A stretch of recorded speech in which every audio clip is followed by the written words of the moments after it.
on my attention. My countrymen, they love their fiction. Words upon now, it's made with good intentions. Welcome to 1 or 200, the Independent Politics and Media podcast.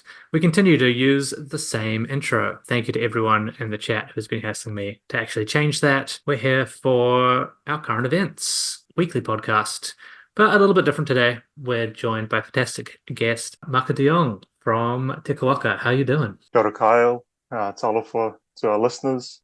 Great to be here. Do you want to just give a quick intro on where you come from, what you do for our audience members who might not be familiar with you? Certainly.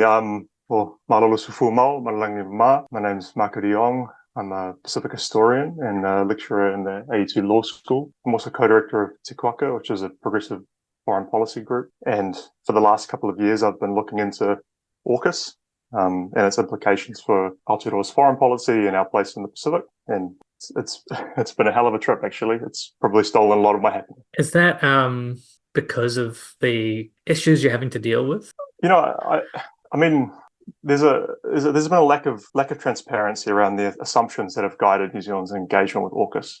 When I OIA'd the briefings in April of 2023, they hadn't proactively released any information on AUKUS, including the first joint agency briefing of October of 2021. We now know from further OIAs that actually on the day that AUKUS was announced, September the 16th, 2021, that New Zealanders met in Defence House, high-ranking New Zealand officials met in Defence House for what was then known as AUKUS Tier 2, and then subsequently the week after. So there's a lot that we don't know about New Zealand's early engagement with AUKUS and the way that Pillar 2 came to be. You know, since Andrew Little's announcement in early to mid 2023 that New Zealand was considering involvement, there's been a series of joint agency briefings, which to me outline a kind of concerning direction in our foreign policy, where officials have kind of strategically managed down our commitment to an independent, nuclear-free and Pacific-led foreign policy. And we can get into the reasons for that, but that I'm a historian. I'm an advocate for openness and transparency and democratic oversight on our government operations. I am very concerned as a Pacific person that there's not adequate representation within our foreign policy making for tangata moana within Aotearoa. And so that's kind of brought me to this interest. But when I say it's taken my happiness, it's because I don't actually enjoy doing this. I really resent having to have learning about force posture, nuclear warfighting doctrine. I think it's very ineffective. I think a lot of it is concocted and increasingly kind of getting cut through.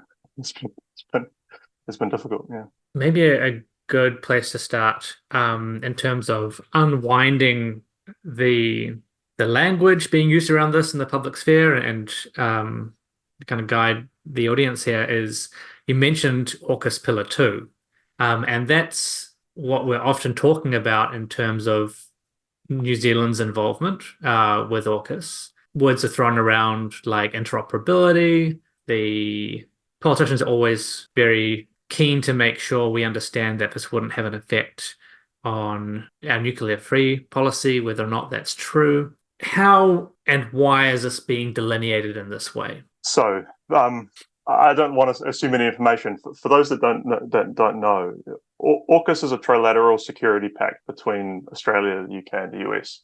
Pillar 1 surrounds the transfer of nuclear submarines to Australia, and Pillar 2 is a kind of cooperation on advanced military technologies. New Zealand has been involved, it seems, with the kind of co-shaping of what precisely that entails. And we heard earlier this week that there might not actually be that much meat on the bones, but it's clear that there are like 8 areas of operation, and AUKUS Pillar 2 really seeks to win the next generation arms race that's being shaped by things like AI, hypersonic missiles, electronic warfare, autonomous weapon systems, and new underwater technologies. Really horrible stuff. Things that I don't think provide, they're ill-suited to New Zealand's strategic circumstances, frankly. I think, so we're considering being involved now after the announcement last week by Albanese that AUKUS Pillar 2 membership will not be expanded, but there could be cooperation on a project-by-project basis involved in some of these work streams. My constant line is that I think that the likely costs and obligations of being involved in AUKUS in any form make this a generational foreign policy decision.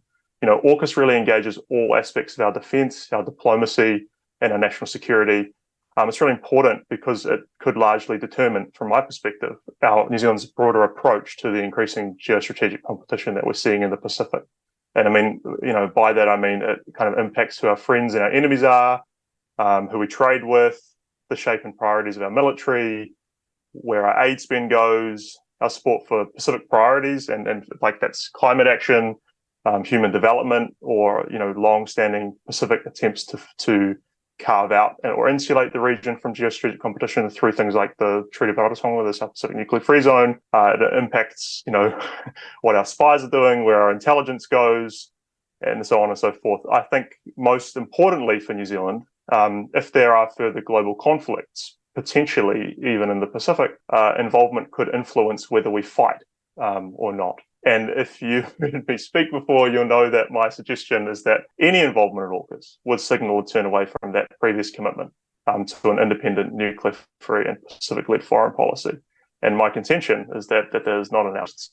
I think more broadly, I think just thinking about this, I just would like to maybe run through a couple of the key implications for New Zealand of AUKUS as it stands, and then Pillar 2 in particular. I think the first thing about AUKUS really is that because Australia is acquiring nuclear submarines, it has committed them to US-led military competition with China and forced them to reorient their political economy effectively to produce those submarines. And there was a recent, I don't know if it wasn't a leak, it was just an American defense spokesperson outed the fact that Australia wouldn't really own or have control of the submarines. There's an ongoing discussion about whether it is a sovereign capability. Kurt Campbell said that American allies having nuclear submarines would be important in the cross-strait circumstances, by which he means if there was a conflict over Taiwan. He also said that AUKUS is not a jobs program. And this really cut to the heart of Albanese's languaging on AUKUS, because it was a total erosion of their sovereignty and the kind of broader economic industrial arguments that are being made in favour of AUKUS. But, for New Zealand, this is important because, we're being pressured by virtue of our alliance with Australia to follow AUKUS's lead in designating China as a threat and increasing our own military spending in ways that are interoperable with AUKUS. Following the prescriptions of AUKUS, which are broadly in line with things like NATO and stuff, 2% military spending, that would significantly impact our ability to maintain an independent foreign policy, as the comments by Kurt Campbell and others, Ryan Emanuel and Japan and others revealed a couple of weeks ago. I think the second major implication for AUKUS as it stands for New Zealand and what we've been weighing up is the fact that it sets a nuclear proliferation precedent, because it exploits, at best of cases, exploits loopholes in the Nuclear Non-Proliferation Treaty and the Treaty of Rarotonga, the South Pacific Nuclear Free Zone Treaty. At worst, it violates it. Australia is a non-nuclear weapons state, but we're the first in the world to receive highly enriched uranium, the fissile material, the weapons grade, through AUKUS Pillar 1. And it will also, but this is the other thing, it will host nuclear-capable bombers and submarines under Pillar 2 interoperability. And given the close defence relationship, this really has implications for New Zealand because we have a commitment to a kind of form of non-nuclear security. Wait, sorry, just something you mentioned there. Under Pillar 2? Well, the broader interoperability, but under Pillar 1. So under Pillar 1, before Australia itself will acquire nuclear submarines, there'll be increased rotations of foreign US and UK nuclear submarines, some of which are nuclear capable, not simply nuclear powered. Yeah. There's no suggestion that Australia will seek to acquire nuclear weapons as part of AUKUS. And the Nuclear Non-Proliferation Treaty has a loophole known as a submarine loophole, whereby the naval propulsion is excluded. But under AUKUS Pillar 1 interoperability, there will be the forward positioning of foreign nuclear capable, potentially nuclear capable submarines. The as well as nuclear-capable bombers rotating through the Northern Territory out of RAF Tyndall. There is a question whether or not this violates the Treaty of Rarotonga, because the argument is that they're in transit. The Treaty of Rarotonga bans the use, possession, stationing, storage of nuclear weapons within the zone. The question is to what extent the preposition, or the forward basing of American nuclear-capable assets is actually stationing or in transit. So this is a legal argument.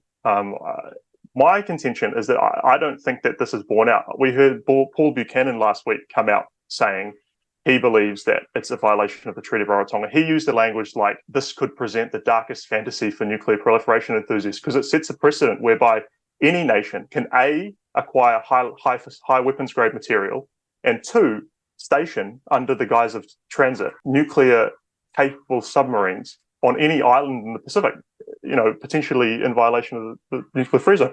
New Zealand is a signatory to the Treaty on the Prohibition of Nuclear Weapons.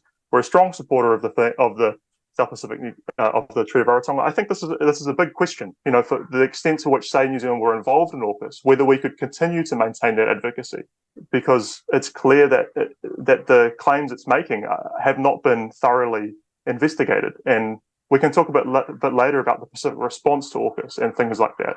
But that's another key implication for New Zealand. I think the last one that I'd like to key implication for AUKUS as it stands is that it's shifted the way that AUKUS nations have engaged the Pacific.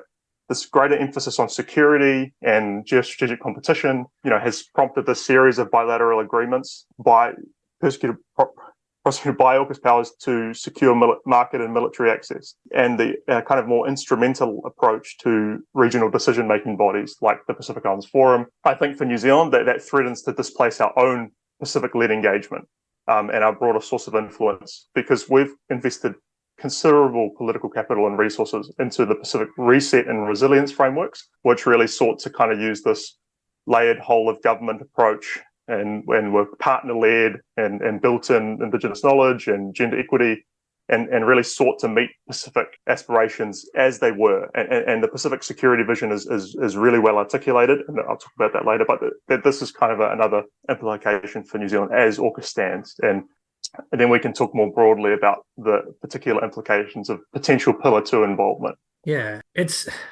one of the real, warning signs for the public of the last few weeks in particular is that it's a whole range of people coming out in critique of what's happening here. And I don't think I really remember a time when you've had quite progressive groups like Te Waka aligned with kind of more realist or more centrist or more status quo international relations academics and spokespeople, because it really is that clear that there's at least a controversy here.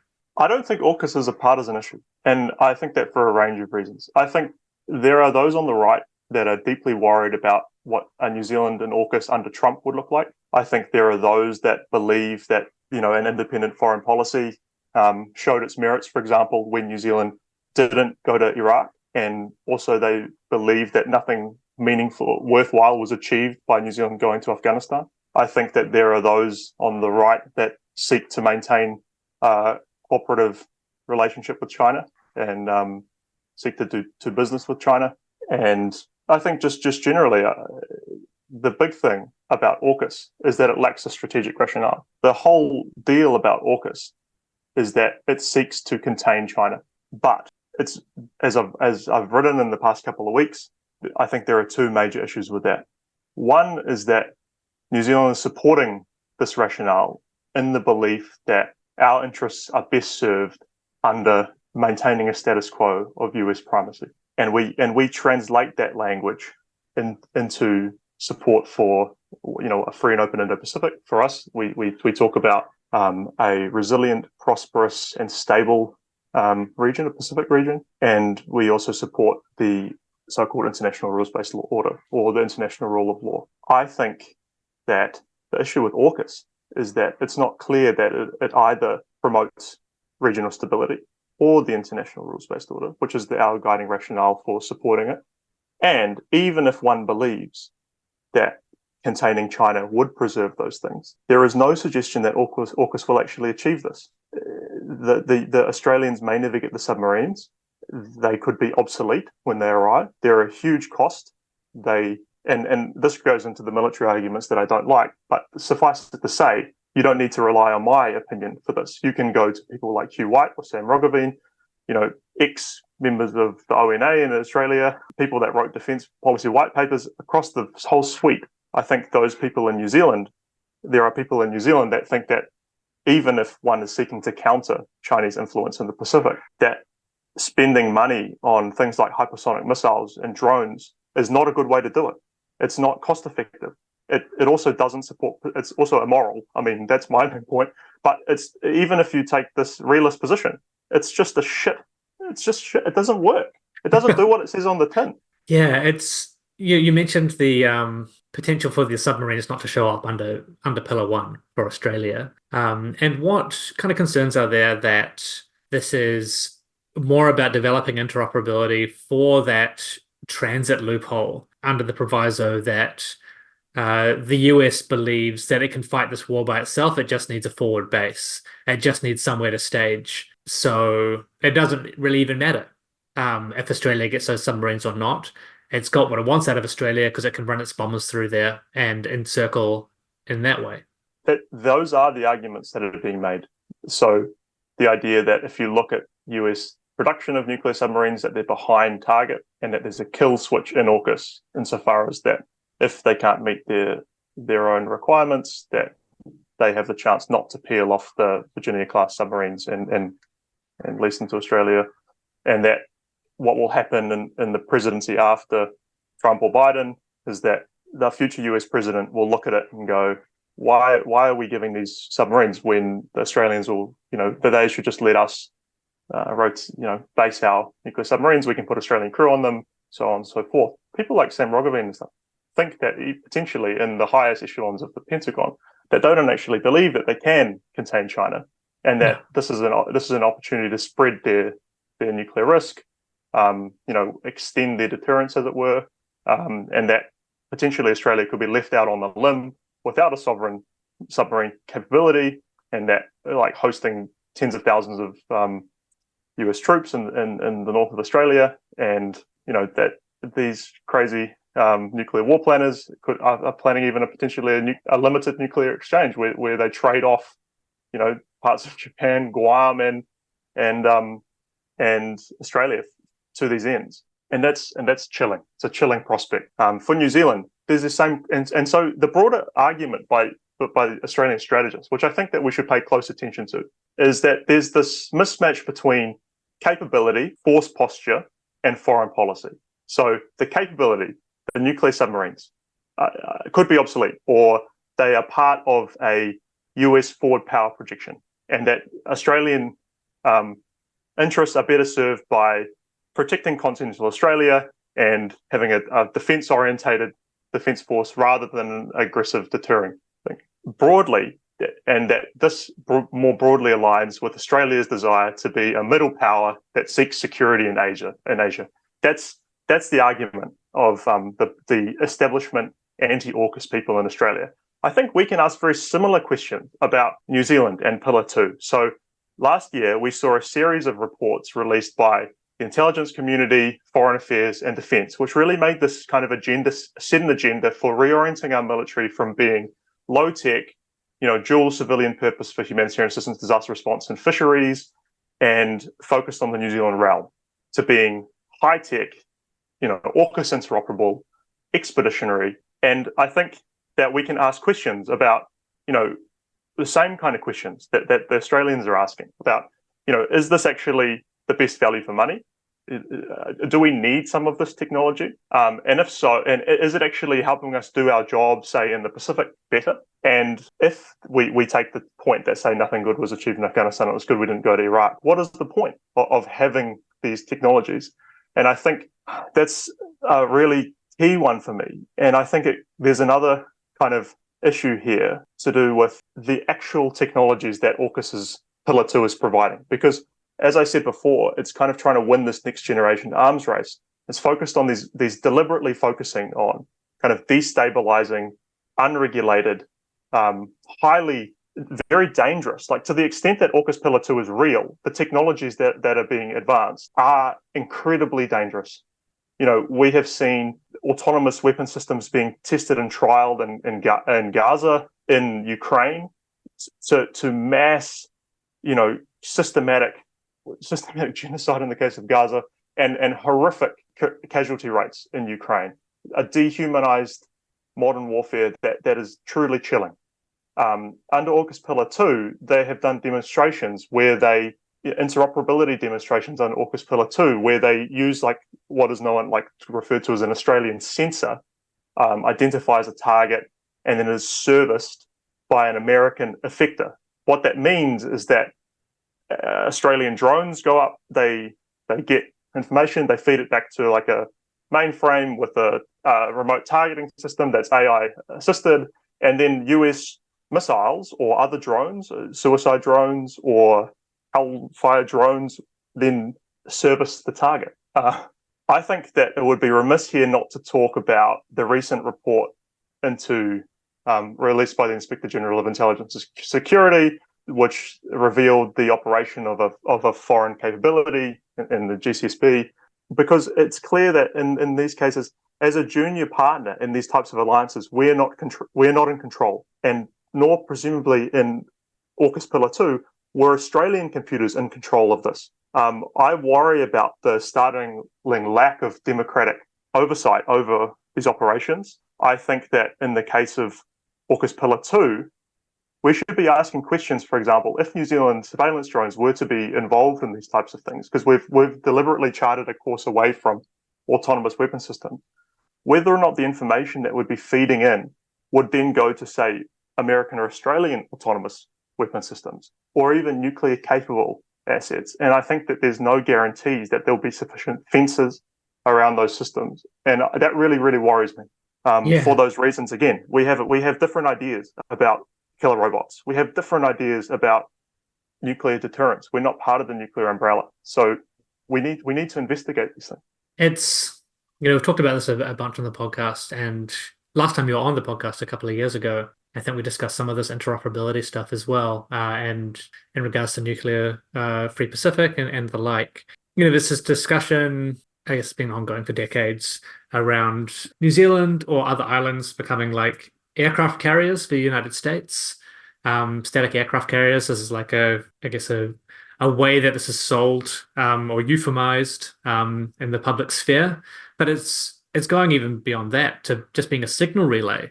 Like, it's almost intentionally designed to create plausible deniability for the politicians governing a sovereign state to just become part of the war machine. It seems absolutely horrific. I don't think New Zealanders are asking what it would mean to place the US military-industrial complex at the heart of our politics. We've seen it in Australia. We've seen former politicians go into high-ranking US think tanks afterwards, very lucrative.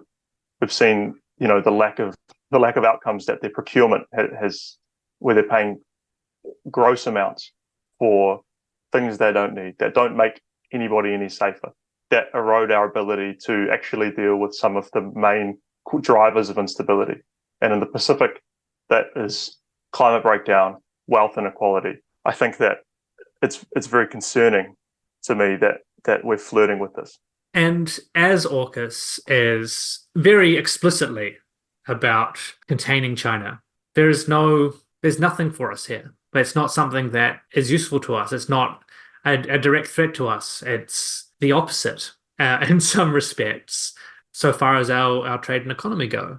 And you said before we'd have a chat about this later, and maybe here's a good time to do that. What are the potential impacts of this? So there's a long-standing joke, like I can't remember the comedian's name, but around Australia protecting its trade routes from China with China, and essentially we're being pulled into that same piece of satire. Well, I actually OIA'd the Air Marshal Kevin Short when he said that quote, Australia was reorienting its military, to quote, to deal with a singular threat from a singular direction.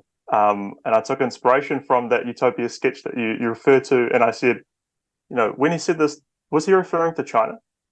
And obviously it took a while to respond. And when it did, he said, the Air Marshal was referring to Australia's commitment to a free and open Indo-Pacific.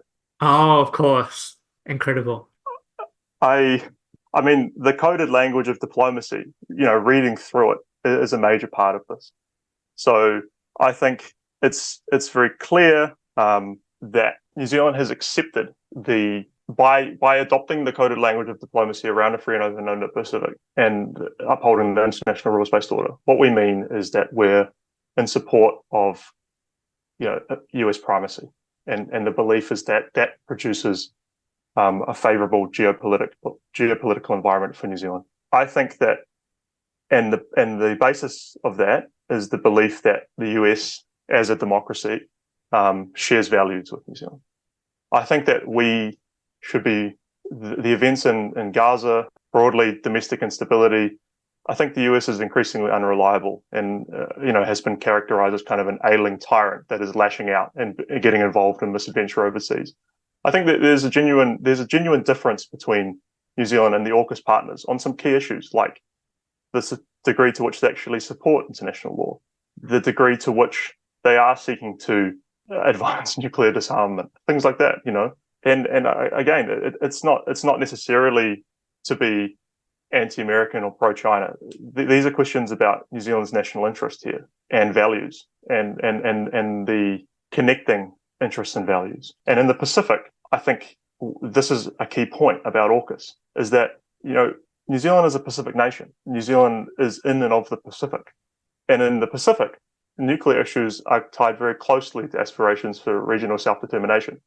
We live with the legacies of nuclear testing in the Marshall Islands, Maunganui, Kiribati, and in the Australian outback. There's concern that AUKUS, as well as things like Fukushima, have ushered in this kind of new nuclearism and a new form of neocolonialism. Australia has sought endorsements to offset these types of things, but it's clear that their reorientation, their primary concern with containing China, has driven a different type of regional engagement that doesn't align with New Zealand. And I'm concerned that the gross amounts they're committing to this military strategy are distracting support for regional priorities. And I think New Zealand actually stands to lose a lot if we follow Australia blindly into that. Not only because our values are not necessarily shared, but our interests in the Pacific are not shared. We have what officials refer to as a non-discretionary interest in security in the Pacific, which means that we, at all costs, have to uphold regional stability, lest the region, because we're tied so closely. Demographically, we have a lot of Pacifica and Aotearoa.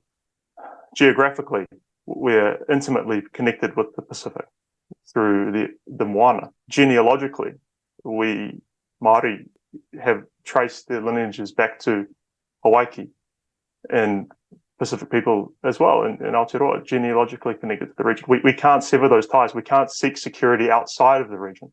It's not in our interest. It's impossible. It's not self-serving. We just simply can't do it. And so I think when we think about things like AUKUS, it's not meaningful to ascribe to ourselves a very limited engagement based on tightly curated public messaging that stresses a non-nuclear technology sharing alliance, that we can only somehow half swallow this pill, when in reality it's signing up to an Anglosphere alliance that is based around nuclear warfighting doctrine that seeks, in the worst scenario, to engage in a nuclear war that will be fought in the Pacific. I think this goes against everything that Māori and Pacifica, especially in Aotearoa, it strikes at the heart of our interests. I think I have been so outspoken on this issue because I think that the distracting from the core idea, the core of this issue, which is that in looking at this, the hawks in Canberra and Washington and London have identified that the region, as a sacrifice zone, and I use that language not happily, that they refer to it, consider it to be a military buffer and a climate disaster area, and their actions say that. So whilst they're talking about a free and open Indo-Pacific, that's not the security vision that the Pacific Islands outline. It goes directly against it. It's completely incompatible with it. Pacific security vision is well articulated in the Boy and Bikatawa declarations, which talk about a forum-first approach to security, that the Pacific can meet its own security needs, and moreover, that those security needs are expanded. They're to do with climate action. The Boy Declaration establishes climate change as the principal security threat to the region and says that only through coordinated, Pacific Islands-led approaches to things like human development, gender equity, nuclear justice, can the Pacific meet its security obligations, security needs rather.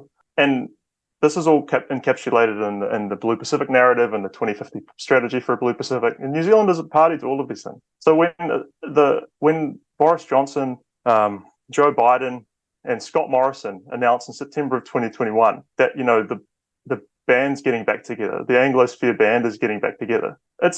And the Pacific is told by media, and New Zealand somehow meets secretly about this. It's just such a bad look. It's Yeah, it's beyond a bad look, right? It's disgusting abrogation of responsibility by New Zealand to be acting in that way towards the Pacific. And I'm not going to say it's a declaration of war by the Anglosphere upon the Pacific, but the outcome is essentially the same in the long term if this does become the theater of war. And that's something that, to me, even as like a casual expert, seems very clear. If there's a large-scale conflict, the US doesn't want those bombs falling on themselves. The UK doesn't want those bombs falling on themselves. They want the targets to be elsewhere. They want them to be at a distance because they know what the fallout of that will be. And the Pacific has always been seen as a big empty space. Yeah. That's it, right? Kissinger famously said there's only 90,000 people out there who gives a damn. Yeah. About the testing of nuclear weapons in the Pacific. The tip of the spear is the center of the target. So it's kind of also like a really good, I guess, background on what AUKUS is and what the implications of that are. More specifically to New Zealand, what could this interoperability mean? What decisions could politicians and the New Zealand public be forced into? And I guess more pointedly, are we just painting a target on ourselves at this point? I think I think that we should ask, where are we at? Last week, it was revealed that Albanese had won this battle with Biden and that AUKUS Pillar 2 membership will not be expanded, but there could be cooperation on a project-by-project basis with key partners. Japan is tipped as the number one. There is question now to the extent which New Zealand can be involved in AUKUS Pillar 2. We should note that there have been some senior commentators coming out in the past week saying that effectively the announcement that it's project-by-project and the fact that New Zealand hasn't been involved means that we are very unlikely to be involved. That there is a significant number of people in the Canberra defence establishment that do not want New Zealand to be involved. They see us as underspending on defence and that we're unreliable.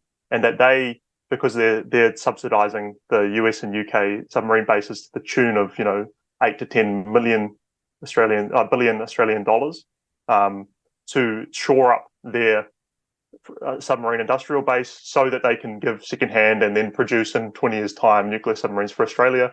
And that they would like the wins of Pillar 2, as it were, to accrue back to Australia to recoup some of these costs. Richard Marles used the language of getting runs on the board. So my perspective is that I think that this is a very narrow mindset. I think that New Zealand is wanted by America, especially in AUKUS. One, to be another flag at the bottom of the statements. Two, because our reputation would wash its nuclear non-proliferation claims and give it pro-Pacific credentials, and that there's like a soft power element to it in the region, and that New Zealand is wanted for that. But it's not clear that we're invited. When Blinken said last year in July that the door is open for us to join, that language was significantly tempered when Bonnie Jenkins visited last week and said we're not quite there yet. And now with this thing last week. So this question about whether we're even invited, and the suggestion that potentially that now, if it's project by project, that the reputational risk that it brings outweighs the limited amount that we could be involved, given that we won't cooperate on things like nuclear weapons and that we have a limited capacity to contribute to things like hypersonic missiles, unless you believe that Rocket Lab is a New Zealand company, which is not. And further, there's a question now, okay, so what would the implications be for certain questions? There's been a business case presented that AUKUS Pillar 2 offers opportunities for New Zealand's defence, aerospace and research sectors. My suggestion is that I think that this business case is not borne out well, and that potentially the types of research that would be generated and the types of jobs that it would be producing are not the type of research that universities or jobs that unions would want, really. That this is just aimed at a very small sliver of the tech sector that are boosting this, and that tech bros like Peter Beck syndrome from The Incredibles are trying to push this through on us, and that we shouldn't be tech broed into subsidizing the US military-industrial conflict. I think that universities should look at the Australian case and see that the Pentagon is shuffling money into Australian universities to, quote, build the social license for AUKUS, and that hitching innovation to militarism is a very, very poor strategy. And I think New Zealand, it could be a huge risk in New Zealand because our universities face dire financial circumstances. And I think that there'll be a push.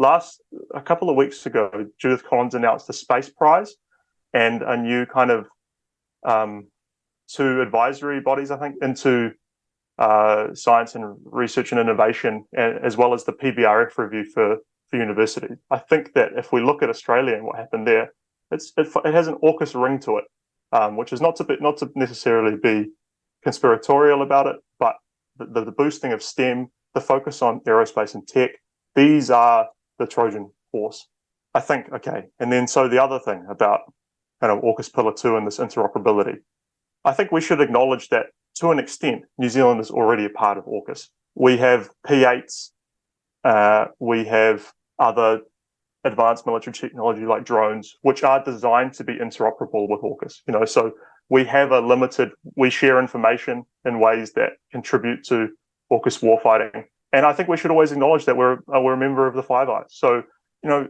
we are on the way already. But I think that there's still a case to be made that even though we have long-standing military cooperation and intelligence cooperation with AUKUS, that this involvement formally is another step up, and getting deeper into these types of military alliances is the thing that will largely determine our foreign policy going forward. If things like the involvement in Yemen is anything to go by, we don't have much say. When we're told to jump, we are simply asking how high. Not a good kind of set of circumstances, really. Not like, it feels like we're on train tracks. And we've talked about this on the podcast previously as well, around deals that the government has signed around military technology and purchase that basically lock us in for decades, because they have to already be interoperable. We have to have the systems in order for that technology to work, in order for our defense capabilities to be worth anything. I think something I always try and keep in mind is that war is primarily about logistics. And if the way that warfare is done is changing towards autonomous weapons, predominantly being funded by the US, that requires them to have states like New Zealand to be working directly with them, to be a signal relay, to do targeting, so that they can operate this kind of new form of warfare. How does New Zealand, given that we're already tied into that system, how does New Zealand push back on that? And especially because we're involved with Five Eyes, which is specifically about this kind of stuff, right? How do we ensure that we're not just implicated in horrible war crimes at some point down the track? I think that we need to increase the democratic oversight over our military and intelligence operations. I think that the GCSB inquiry revealed that, IGIS inquiry rather, and revealed that. I think we should look at further war powers. So if there are significant war powers reform rather, so if there are significant conflicts going forward, that there is a parliamentary decision that's made. I think this question that was put to Luxon whilst he was in Singapore, will Parliament be consulted on New Zealand's involvement in AUKUS? And it's clear that right now we seek to have a bipartisan foreign policy and an independent foreign policy, and those function as the form of democratic oversight, insofar as the independent foreign policy allows it's a coded. We should be clear that talking about independent foreign policy is coded. It means that we involve ourselves with like-minded or countries that share the same values on a case-by-case basis where it suits New Zealand's interests and not under kind of the coercion of major powers. And we seek to chart our course as a small trading nation in the South Pacific, or whatever use the rhetoric, in our interests. And with our own differentiated priorities, which are centered on things like, supporting Pacific priorities. Two, in terms of the bipartisanship on foreign policy, it's the idea that there's a consistency across different governments and that we are broadly reliable as New Zealand going forward and making out these long-term commitments. I think that what we're seeing with the question on AUKUS and the lack of transparency about the assumptions guiding engagement and really the kind of messaging that's coming out about it is now that Labour has hardened in opposition to AUKUS and stated that they don't believe that it's consistent with an ongoing independent foreign policy, and the response, looking at the response of Peters and Luxon and saying, every nation has an independent foreign policy. It's the kind of line they're using to manage down that. And two, we're just doing the same thing that the previous government did whilst they were exploring. We're simply exploring. I think that this is troublesome. If the decision is made, it's troublesome for two reasons. One is it's clear that, we can take issue with the rhetoric around an independent foreign policy, but we should understand that it's code and it's very useful code. Two, the bipartisanship. By kind of substituting bipartisanship, by saying that we're doing the same thing, when it's clear that their statements and the briefings behind them say that there is a distinction between what Labour was doing and the coalition is now doing. Under Labour, officials were instructed to explore what Pillar 2 might mean or offer to New Zealand on a no commitments basis. And Christopher Hipkins, on the 29th of September, during one of the leadership debates, said that his preference was for an arrangement other than AUKUS. That was the Labour position, to the best of my knowledge. Under the coalition, the officials are actively exploring ways for New Zealand to participate in AUKUS Pillar 2, especially in areas where New Zealand can make a material contribution.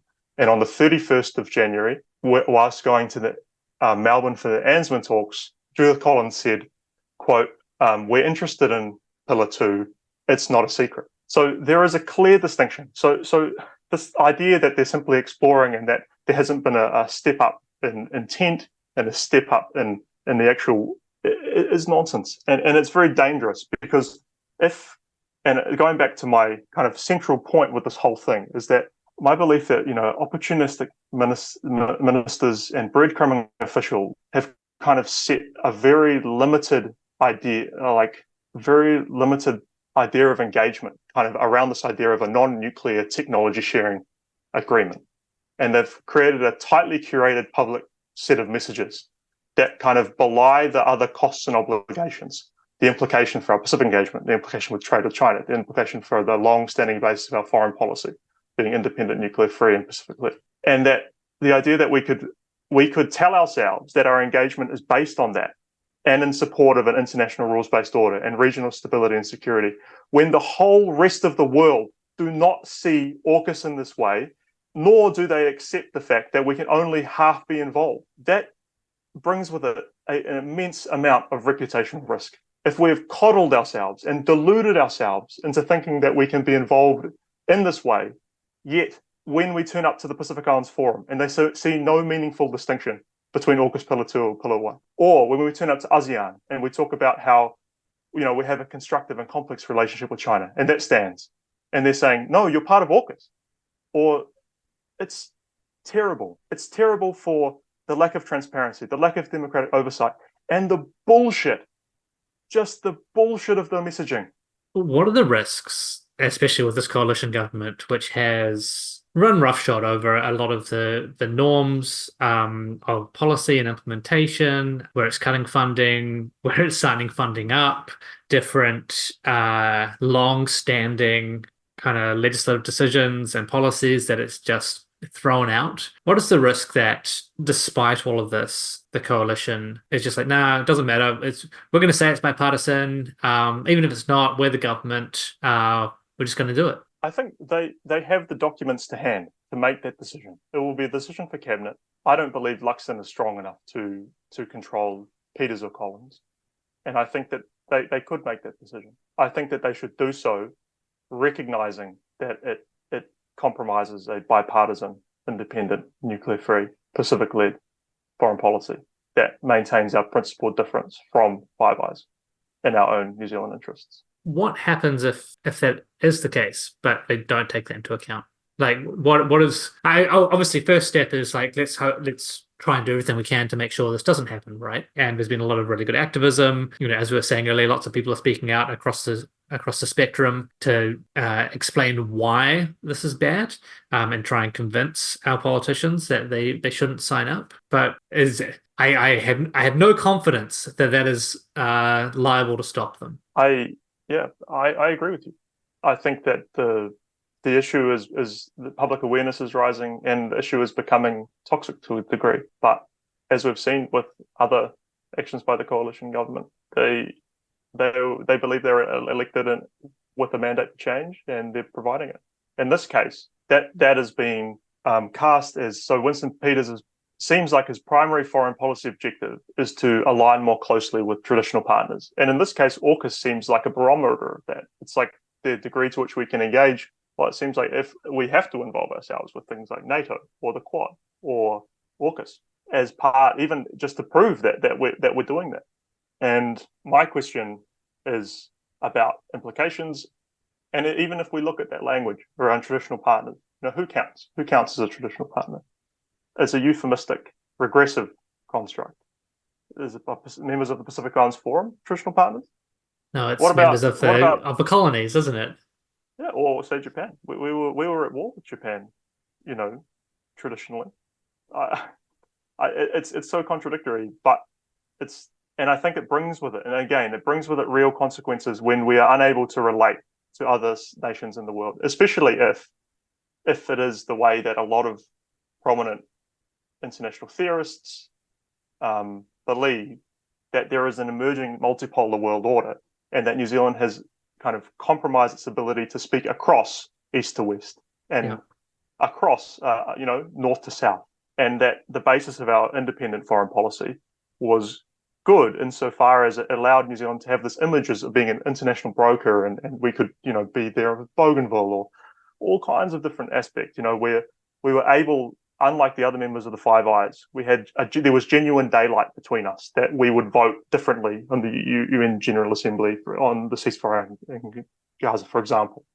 That allowed us to pursue other relationships that were really good for New Zealand, that were more in line with our interests, that were more in line with our values, and that this is potentially a step back from that. And that brings, I think we are seeing the emergence of two blocks in the minds of the realists, but in the minds of others, we're seeing the emergence of a different system, one that is not governed by US hegemony necessarily, and that New Zealand is less agile or able to adapt in that case by involving itself, in these kind of archaic constructs.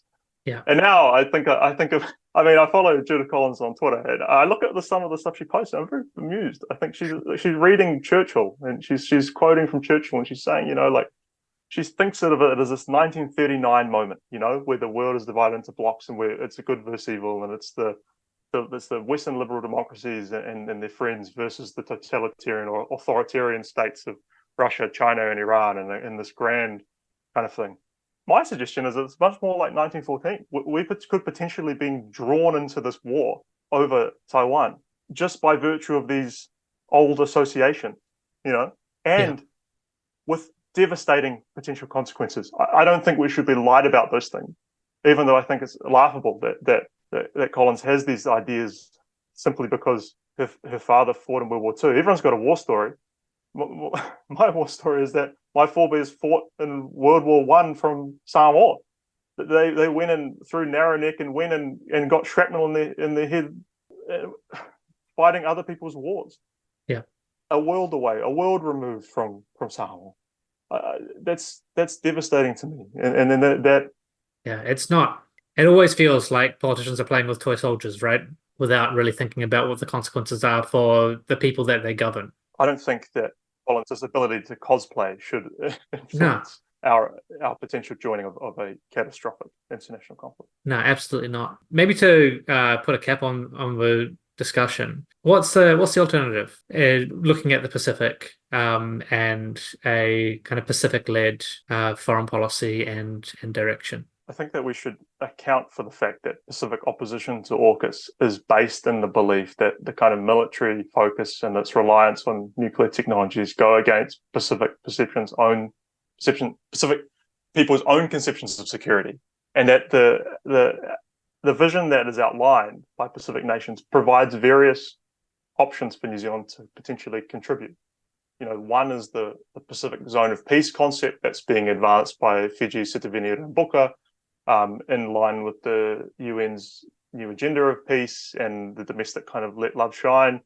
And it sounds all very fairy for a former coup leader, but the idea would be that the Pacific would be able to meet its own kind of humanitarian and disaster response and peacekeeping needs, and that it's in line with kind of the idea of a forum-first approach to security in a way that might insulate the region from this kind of broader geostrategic competition and being bought and played off by other nations, and that by meeting its own kind of bloc diplomatic needs, Pacific is better able to advance its priorities on other things. Well, I mean, first and foremost, if we're doing that and we don't have nuclear sites here, we're immediately less of a target. Absolutely, and we should then cast our mind back to the Treaty of Rarotonga, which was signed in 1985 and set up a nuclear-free zone in the Pacific as at the height of the Cold War, as a contribution along those lines, that they sought to isolate the area from strategic competition and signed, like a world-leading nuclear-free zone, which of course was not incomplete and was actually catered, preemptively put on the table by Port Bob to cater for American strategic interests. And they assured, with the assurance that it's better to have them in than out, and that they would sign. Of course, they never ratified the protocols despite multiple assurances, and despite Hillary Clinton saying that they would in 2012, most famously when she was last in Rarotonga. However, that kind of in that whole legacy of Pacific alternatives, a peaceful alternative, where we're friends to all, enemies to none, and we don't seek to distance ourselves from the high political great power competition. New Zealand can contribute along those lines. We did so. We were an advocate for the nuclear-free zone, both when it was raised in the 70s and in the 80s. And I think there's other potential opportunities too. It's things like a fossil fuel-free Pacific, fossil fuel non-proliferation treaty being advanced by Vanuatu, kind of alongside their quest to have an advisory opinion in the ICJ about the obligations of states towards climate change. We could support, for example, the electrification of a lot of the Pacific as part of our development needs, and in view of this broader kind of fossil fuel free Pacific concept. Or we could support the revitalization of the Treaty of Rarotonga. We could support visa-free access, for humanitarian things for the Pacific, to promote development, where Pacific people are more freely able to go back and forth between New Zealand and the Pacific, and throughout close economic relations. And these things would meet New Zealand's security needs, and even in for those most cynical people, that I think there would be a more cost-effective way of curtailing Chinese influence if you're seeking to do so. Because this is one of the things we're never allowed to talk about, right? Is what is the real threat to the Pacific? Security threat, and it's far and away climate change. And we're meant to pretend that doesn't interact with any military needs or military decisions at all. It's elided completely when we're having these discussions. How is Australia able to find $368 billion for a few nuclear submarines when they can't finance their transition away from fossil fuels, or their fair share contribution of climate finance, or finance for loss and damage, or their fair share of overseas development assistance? It's staggering. And then we are forced to believe that somehow that they have a commitment to a stable, resilient, and prosperous Pacific, that they are a good faith actor in the Pacific Islands Forum when they seek to simply influence the communique in ways that preempt Pacific priorities. They create alternative securitized regional architecture to align the Pacific as part of the broader Indo-Pacific strategy. It's horrible, and it's also ineffective. And we saw that in a couple of key instances. And I would like, to tell the Hawks to look at Tuvalu and to look at Vanuatu and the domestic political instability that the Falapili Union has created in Tuvalu, so for those that don't know, the Falapili Union was announced a surprise announcement at the last Pacific Islands Forum's leaders meeting when Albanese flew in from China, signed this grand compact with Tuvalu that in exchange for a couple of hundred a year Tuvaluans being able to go to Australia, they in return got effectively a veto over Tuvalu's security arrangements. So if it was things that impacting Tuvalu security, that they could nix it. And this was a gross violation of Tuvalu's sovereignty, and it was the primary issue at the last election, and it caused a lot of domestic, because a lot of Tuvaluans weren't consulted on it. They didn't believe it was democratic. Even the leader of the previous prime minister of Tuvalu showed in his interviews that there was a poor working understanding of the implications of this treaty, and it's terrible.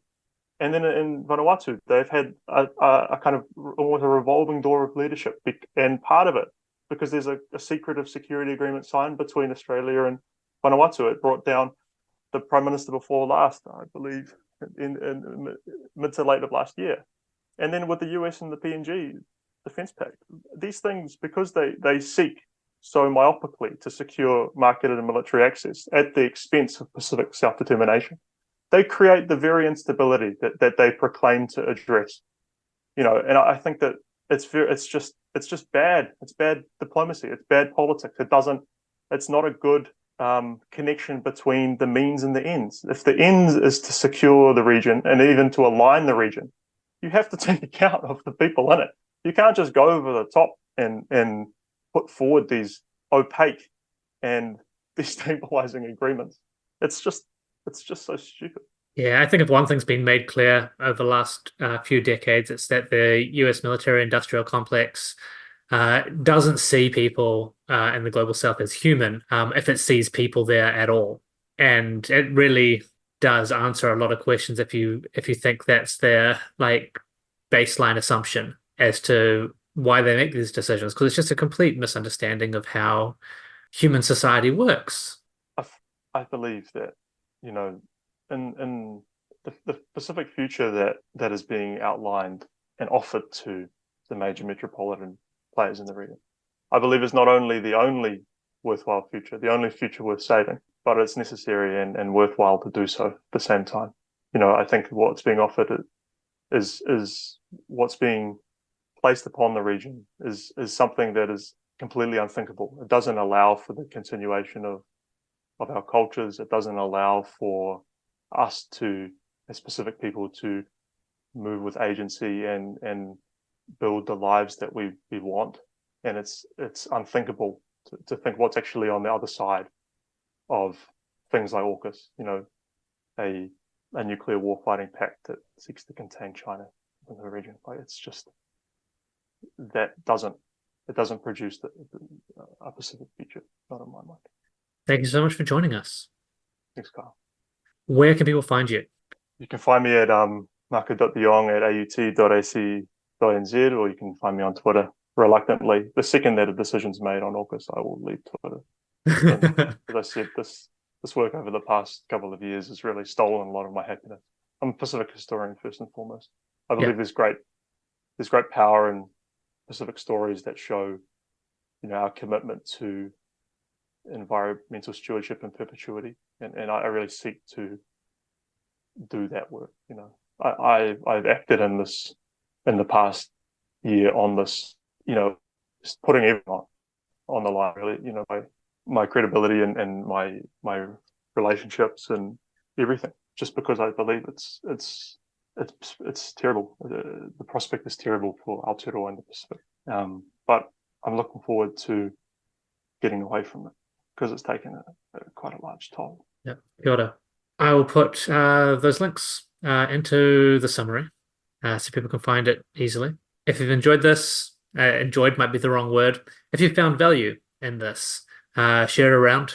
Always good to have long-form nuanced discussions about the big issues. There has been a reasonable amount of reporting on this, which has been really good. You might have seen articles from Marco and Robert Patman over the last couple of weeks talking about the concerns around AUKUS, for example. We'll be back next week for current events. That's been another episode of 1 of 200. Thank you for listening. If artificers are denied, living a pointless life, but learning all your lessons. Fucking politics, there's no distinction. The road's upon now. It's paid with good intentions. And I'll admit that I'm at a loss for what to say. When they quote this as a cost, we ought to stay. 'Cause I live amongst the people every day.